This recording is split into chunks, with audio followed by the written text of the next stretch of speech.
So how many of you guys had a chance to read ahead a little bit in your textbook? A few people? That's my number one word of advice for OChem 2 and OChem 3 is read a couple sections ahead in the textbook. Even if it sounds like Greek, at least you will have seen it once before class and it will look a little bit more familiar. So try to read ahead if you can. You can look at last year's videos. Anything that helps, try to pursue that. Chapter 9 is really similar to Chapter 8. So Chapter 8, we talked all about elimination reactions, right? So we did E1 and E2, and we compared those to SN1 and SN2. Chapter 9 is basically elimination reactions in reverse. So addition reactions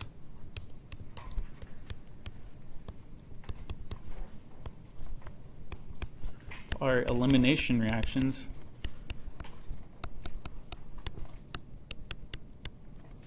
in reverse.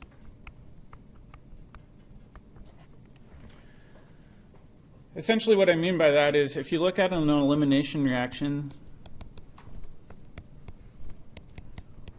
we go from an alkane with a leaving group. So for example, if we've got bromine coming off of here, we can treat this with a strong base. And we'll form an alkene, right? And we'll form our conjugate acid, and our leaving group will fall off as Br minus. Is this going to be E1 or E2 if it's a strong base? E2, right? So we can't forget our mechanisms from last term. They're going to show up again and again. So this would be an example of an E2 reaction. And we said we go from an alkane to an alkene.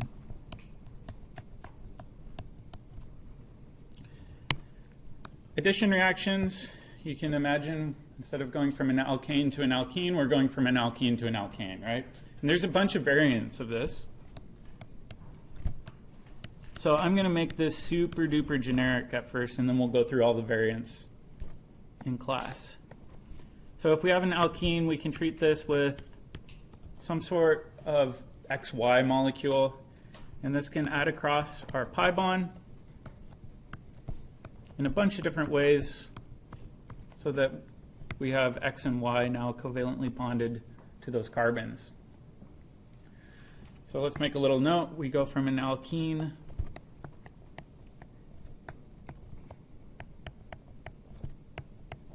to an alkane. Which one's entropically more favorable, elimination or addition? Elimination. So in elimination, we form more moles of products. With addition, we actually reduce the number of moles of products, right? So if we want to favor an elimination reaction, should we run it at high temperature or low temperature? High. Elimination, we want to increase that disorder by cranking up the heat. With addition reactions, do we want to increase the temperature? No, in fact, you actually want it to be relatively cold because if you increase it too much, you might actually favor the reverse reaction. So in this case, we will take a look at entropy and enthalpy a little bit as we get into some of these addition reactions. Let's do a little bit of review, though. In each of these reactions, I want you to pick the molecule that's acting as the nucleophile. And what does it mean when I call something a nucleophile? Has high electron density, right? So nucleophile has high electron density.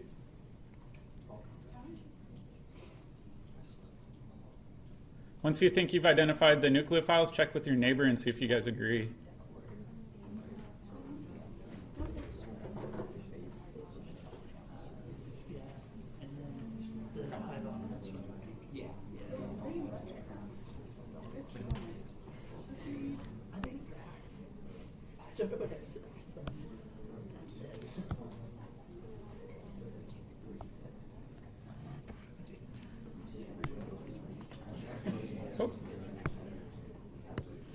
All right, give me a thumbs up if you guys are agreeing. So in the top one, in our elimination reaction, what's acting as the nucleophile? Is it going to be our base with the negative charge, or is it going to be our haloalkane? The base, right? So the base has high electron density. So this is our nucleophile. What about in the addition reaction? What's going to act as our nucleophile? Double bond. Double bond. It's a little bit unusual. We're really used to seeing our nucleophiles have lone pairs or negative charges, right? But a pi bond also has really high electron density. So in this case, This will be our nucleophile. Specifically the pi bond.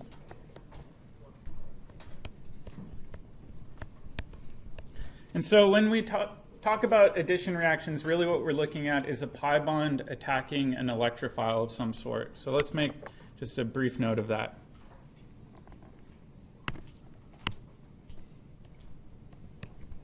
So in addition reactions,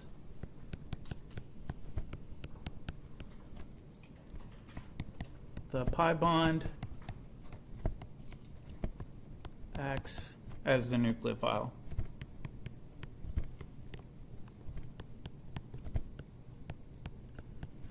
The good thing about a lot of these reactions is they're really, really intuitive because they're just elimination reactions in reverse, right? We already have seen the mechanism, we just don't even know it yet. So let's talk about the first reaction from chapter 9. This is the hydrohalogenation reaction. It sounds fancy, but it's fairly straightforward. So we've got an alkene, and in this case we're going to react it with something like hydrobromic acid. It's pretty common. You can use things like hydroiodic acid or hydrochloric acid, but HBr is the most common. And if we look at this, we said that the pi bond is going to be our nucleophile. And that means that hydrobromic acid is probably going to be our electrophile, right?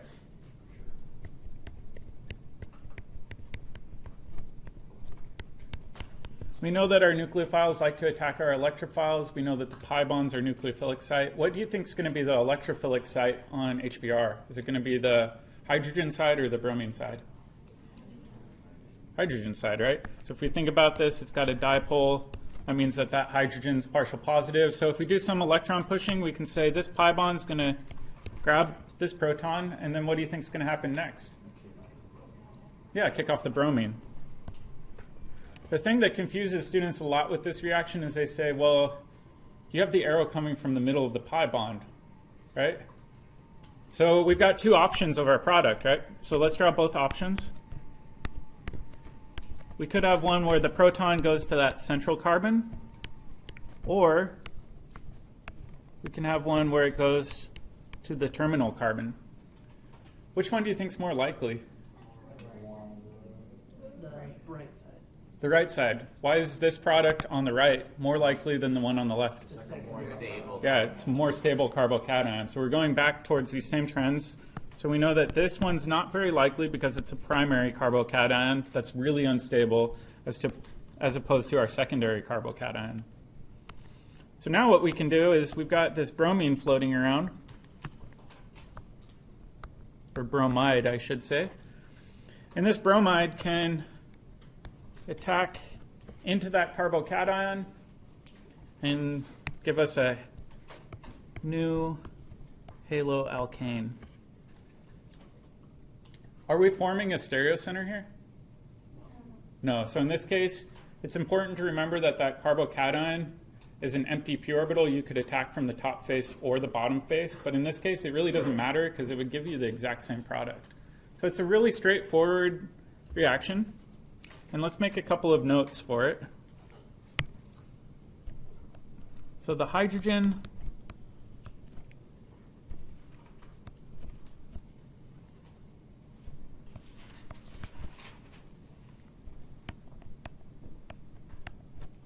actually, sorry, let me rephrase this.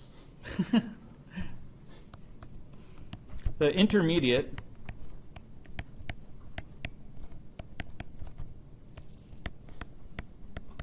should always be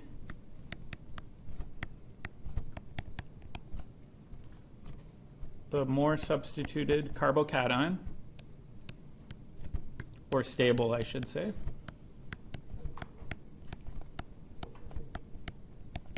And what's another thing to remember about carbocations? What can they do? Hydride methyl shift. Yeah, hydride shift, methyl shift. So we again run into this situation where we want to form the most stable carbocation, but it can rearrange, right? So you could go from a secondary and undergo a methyl shift and form a tertiary. So that's important to remember. And in this case, this is referred to as Markovnikov addition.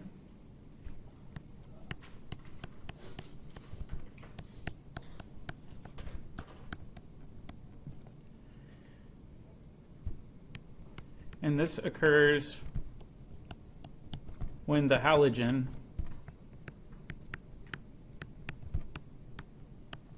adds to the more substituted side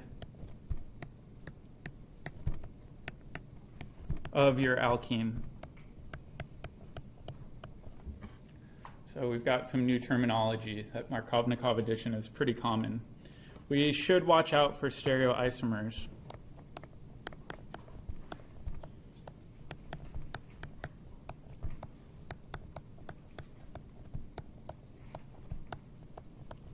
So if you're forming a new stereocenters, you oftentimes get a racemic mixture out of it because it will form a mixture of enantiomers.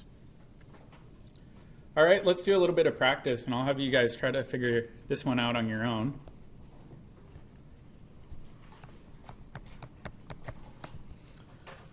So let's do this one.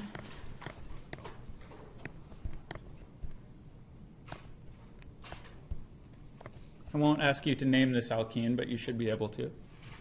And we're going to treat this with HBr, and I want us to determine what product or products we would get out of this reaction. So I'll give you guys a minute to work on this, and then once you think you got it, check with your neighbor.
I'll give you guys a hint too. There's more than one product from this.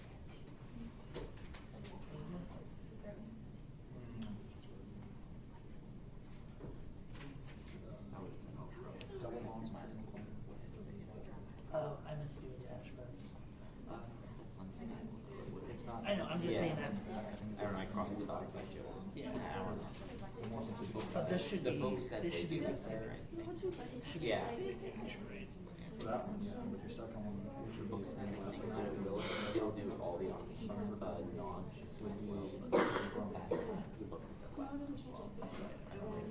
All right, let's see. Thumbs up if you guys think you got it. Couple thumbs up. All right, let's take a look at this just stepwise. So first step, we know our pi bond's going to act as our nucleophile. It's going to attack our electrophile and kick off our bromine. And then just like before, let's draw out both options just for the sake of argument. We'll say, what happens if we add a hydrogen right here and we get a carbocation there? Or what happens if the hydrogen adds to the opposite side and we get the carbocation right there? Which one's more likely, the left or the right? The right, definitely. So in this case, we're not... One more carbon chain on the right side. Whoop, good catch. Thank you. Forgot a carbon there. So we know that we always form the most stable carbocation with these addition reactions involving hydrohalogenation. Now we've got bromine floating around, or bromide. And it's important to remember that that carbocation is trigonal planar. So we could attack from the top face or the bottom face, right? So let's just do this, and we'll say top or bottom. And let's draw out both potential products. I'm not going to draw the hydrogen in just to simplify things. So we'll have bromine attack from the bottom over here.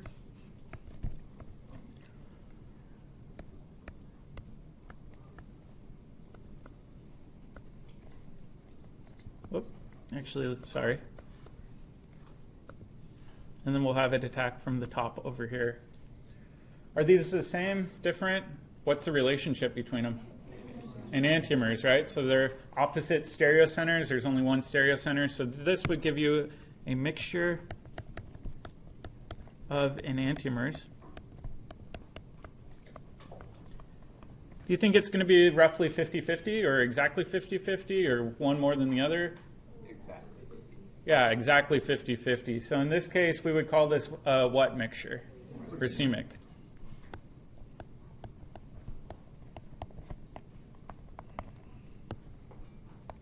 Got some people grown at this point and they're like, you mean I have to remember all this stuff from last term? Yeah, more or less. All right, so if we look at these reactions, they're really, really useful, right? We can convert from an alkene back to an alkane, and then we know how to do elimination chemistry to go back to another alkene if we wanted to. So for example, we could react this with a big bulky base and form our Hoffman elimination product where that double bond's now switched carbons. So we could do something like that if we really wanted to. This is a really valuable synthetic tool. The other thing we have to consider with these hydrohalogenation reactions is regiochemistry. And there's a trick we can do too.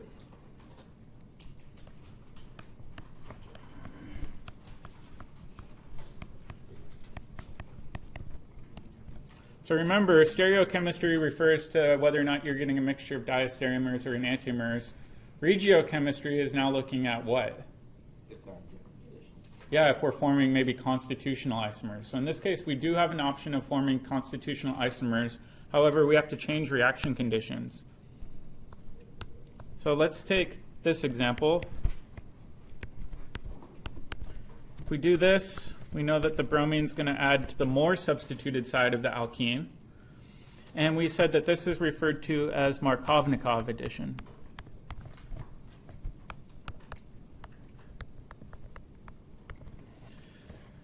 This was a really hotly contested issue in the early 1900s, was that this work wasn't very reproducible, that when they did this, usually the bromine went to the more substituted side, but a handful of chemists said, I actually observed the opposite. And they said, if I take this same alkene and I treat it with HBr, I actually get the bromine added to the less substituted side of the alkene, and they referred to this as anti-Markovnikov.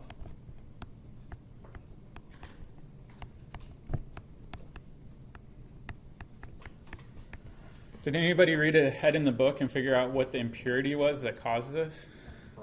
Peroxides. The reality was in the early 1900s, a lot of the reagents that they were buying weren't absolutely pure. They had some impurities in them. And in this case, they later found out that it was the introduction of peroxides to the system that caused this anti-Markovnikov addition reaction. So from here on out, when I refer to peroxides, I'm going to have ROOR. A peroxide is just an oxygen-oxygen single bond. The reality is a handful of different peroxides will allow this anti-Markovnikov addition to occur, not just hydrogen peroxide. We're not going to discuss this mechanism yet. We're going to wait till we get into radical chemistry. This mechanism is a little bit more involved because it doesn't go through a carbocation intermediate. So let's make a little note of this. We will discuss this mechanism later.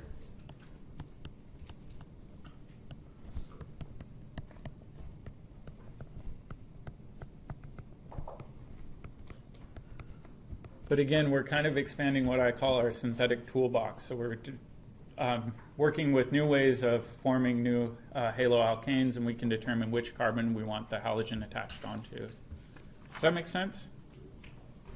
All right, let's do another practice one.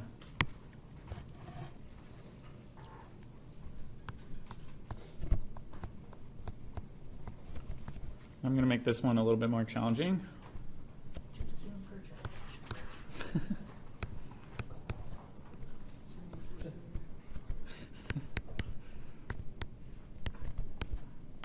Let's determine what product or products we'll get out of this addition reaction. And we're ignoring anti-Markov.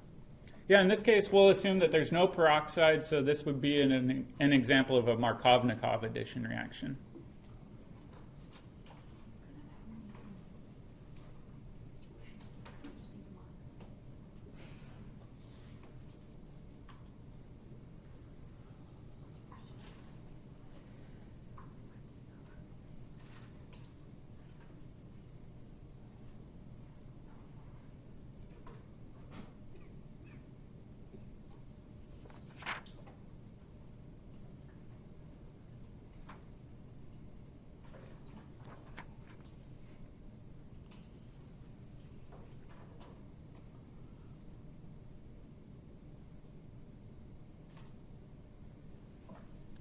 And the same thing as before, once you think you got it, check with your neighbor.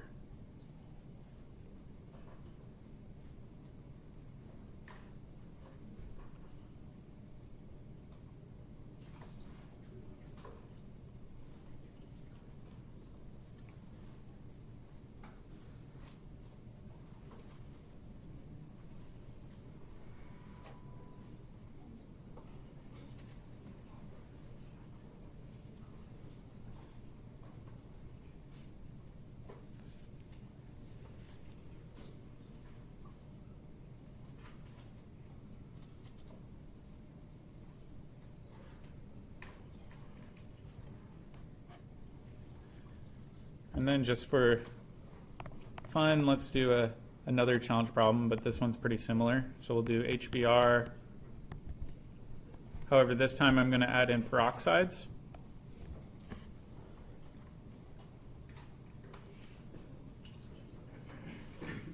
So same starting material, we're just changing peroxides and whether or not they're added.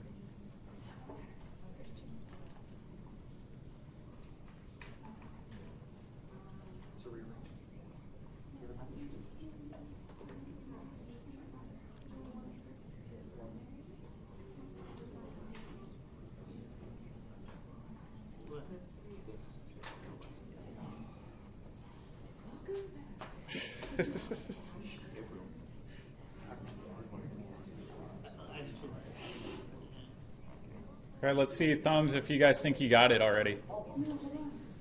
Close? Maybe? Let's do the bottom one first because the bottom one's really easy. We don't even need to show the mechanism for the bottom one. Is the bromine going to add to this carbon shown in blue or the carbon shown in red?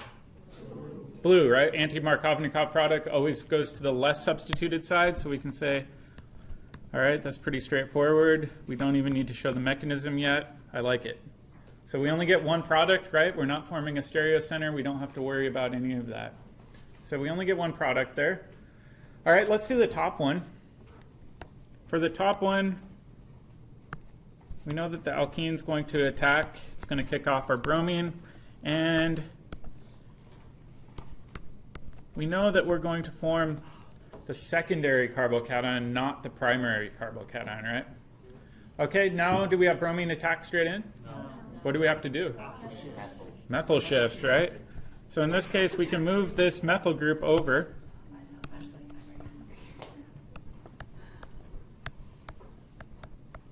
Okay, that's pretty straightforward. And now we've got bromide around. This bromide can now attack in because we've gone from what was a relatively unstable secondary carbocation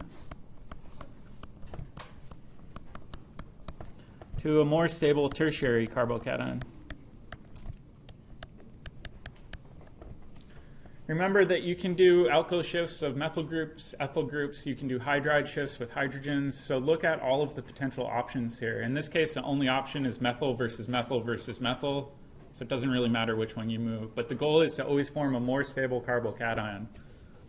Do we have to consider stereoisomers for this reaction? No, why not? There's two better.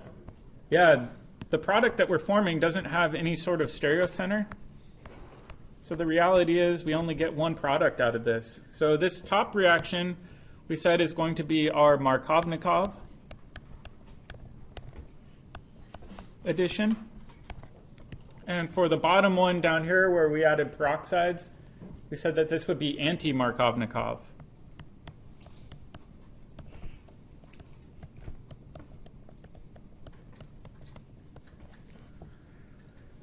All right. Does this make sense? Pretty straightforward. It's a lot of reviewing old terminology, though. So we have to remember stereochemistry. We have to remember rearrangement chemistry. We have to remember acid-base chemistry. A lot of this stuff's going to show up again and again throughout the year. All right, let's go on to another reaction. However, this reaction's really similar. This is called acid-catalyzed hydration. And in this reaction, really all we're going to do is we're going to take an alkene just like before, and we're going to react it with water. And what does it mean when I show H plus in brackets? Strong acid. A strong acid, and does it mean I'm adding a lot of it or a little bit? Usually in brackets, it means it's catalytic acid. So acid-catalyzed hydration, we show the catalytic acid typically as H plus in brackets. It just simplifies things. But the reality is you don't need very much of it. A pin drop can drive this reaction forward because you regenerate your acid in the end. And with this one, what we do is we form some sort of product, but let's try to rationalize what product we get out of this reaction. So there's a couple of steps. What's the fastest reaction in chemistry? Acid-base chemistry, right? So we've got water around, and we've got an alkene around. Which one's going to take the proton first? Water. Water's the better base than the alkene here, right? So let's break this down into two steps. So step one is we have water. Water is a relatively good base, and we're treating this with catalytic acid. So all we're going to do is form hydronium, right?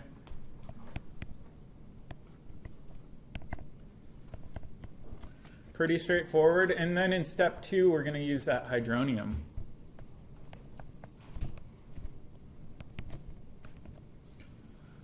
So in the next step, we've got this alkene. I'm going to draw out our full hydronium molecule. And we know that the alkene can act as a nucleophile.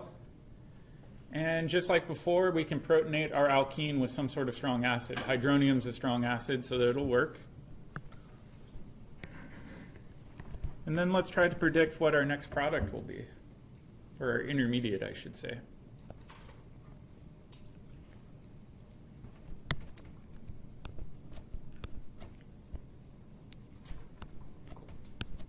Come on. They changed OneNote on me, and it's a little glitchy.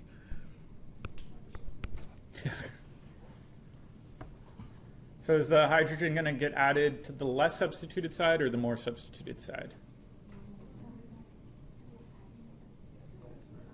I would say the hydrogen will get added to the less substituted side, because if we do that, we'll form a secondary carbocation as opposed to a primary carbocation, right? So now we've formed our more stable carbocation. Water is essentially our leaving group or our conjugate base. Water is a pretty good nucleophile, right? We saw water adding into carbocations with our SN1 chemistry. So in this case, our water can add into that carbocation.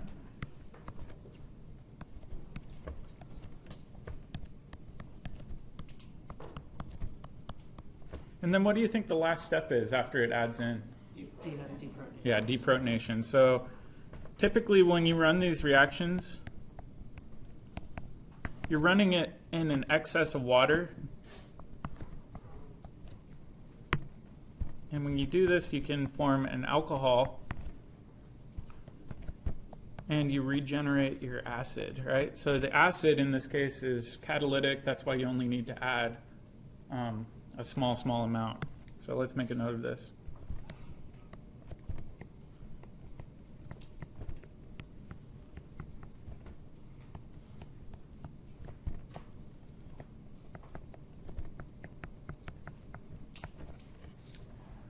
So it's pretty straightforward. Just like before, though, we have to pay attention to whether or not we're forming a stereo center. So in this case, we're not, so we don't have to worry about it. But in some cases, we will get that top side attack and the bottom side attack, and you have to consider that, right?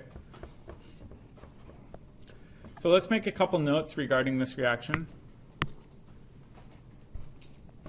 It is very similar to hydrohalogenation.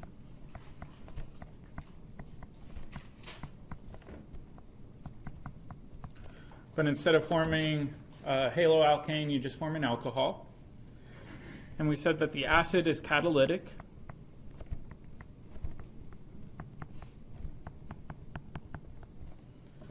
And in this case, do you think the reaction will go faster or slower with a more substituted alkene? So let's do a comparison. Let's say I've got this reaction where we treat this with water and catalytic acid versus this reaction with water and catalytic acid. And we can assume the same concentration of water, same concentration of our alkene. Which one will go faster and why?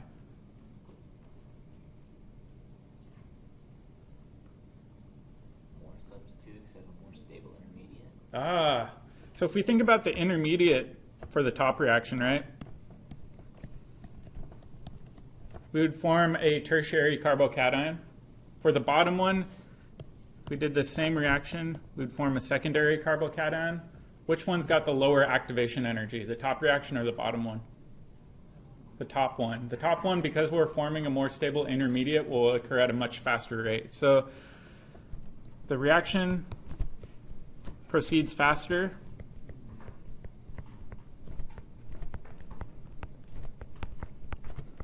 With a more substituted alkene. So I'm just going to erase this to free up some room, but it's important to remember that in general, we always want to form our more stable carbocation, and that also impacts the reaction rate. And just like before, we need to watch out for stereochemistry or stereoisomers and rearrangement.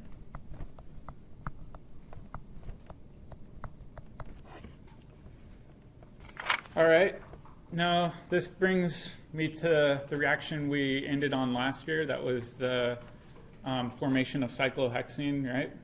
So let's take a look at that. Last year, or last term, I guess it was last year, we took cyclohexanol,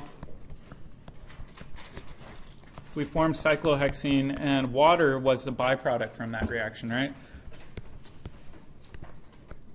How did we accomplish that transformation? Heat and hydrobromic acid. Yeah, we used heat, and what acid did we use? No phosphoric. We used phosphoric acid, and it was concentrated, right? So if we want to accomplish this reaction, we said that we want strong concentrated acid. So usually we use phosphoric acid or sulfuric acid. And then the other important part is heat. Why do we use heat? To favor. So it's not a substitution. So just from the simplest point of view, we're going from 1 mole to 2 moles, right? Heat favors more moles of product, right? So heat helps favor that elimination reaction. If we want to do this reverse reaction, though, we can. We take water, we take an alkene. However, this time we want dilute acid. We don't want strong concentrated acid, and we typically run it at a much lower temperature, right? So dilute acid. So it's important to remember that we can actually control the direction of this reaction by changing the reaction conditions, whether or not we add heat or we don't add heat. So let's make a couple of notes. Addition is favored at low temps or at lower temps.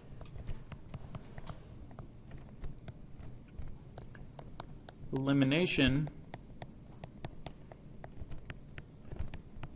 is favored at higher temps. And we said that this is due to entropy. All right, let's think about water though. If I add more water to the reaction, is it going to favor the alcohol side or the alkene side of the reaction? The alcohol side, right? How many of you guys remember Le Chatelier's principle from Gen Chem, right? Le Chatelier's principle said that if you add more of your starting material, you're going to push it more towards that product side, right? So another trick we can use when we want to do this addition reaction is just flood it with a bunch of water. Water is cheap.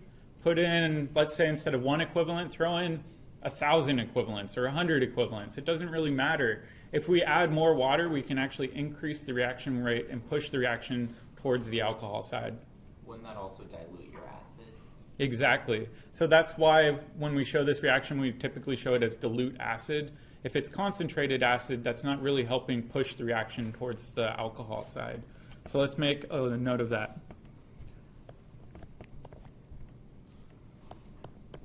So flooding the reaction with water